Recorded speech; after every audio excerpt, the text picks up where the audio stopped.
Last year, the University of Tennessee had one of its lowest acceptance rates in years, but soon that could be changing.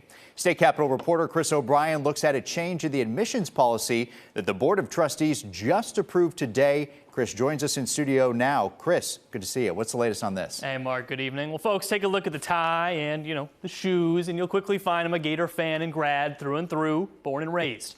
But the University of Tennessee's move today gave me a whole new respect for the volunteers.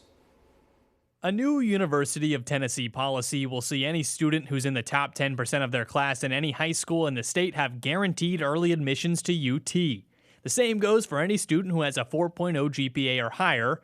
And finally, any student with at least a 3.2 GPA and a 23 on their ACT will be guaranteed admission to any University of Tennessee campus outside of Knoxville. UT Knoxville is going to be looking at that third criteria for maybe a future date, possibly next year. They want to have a little bit more time to process some data and see the impact of accepting the top 10%. The university's flagship campus in Knoxville saw one of its toughest admissions rates in history this fall, as it admitted 59.4% of in-state students and 33.3% of out-of-state students.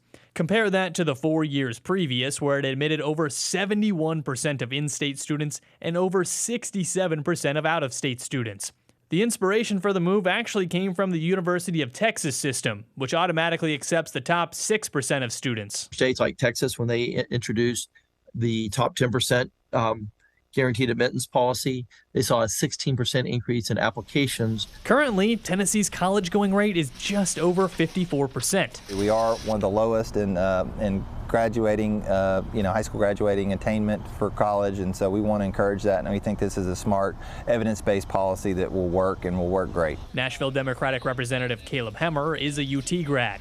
When he began doing research on the subject, he was pleased to find the university was already conducting their own study too. I think this is going to make a huge difference for disadvantaged. It's very equitable treatment. You're thinking about the top 10% of our best and brightest in the state. We're allowing our taxpayer money to be very efficiently used. The GPA used for the benchmark will be taken from the student's 6th semester, which is typically the end of junior year.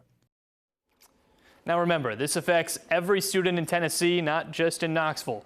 Leadership says for rural counties in particular, this has the potential to make a huge difference. Mark, I'll send it back to you.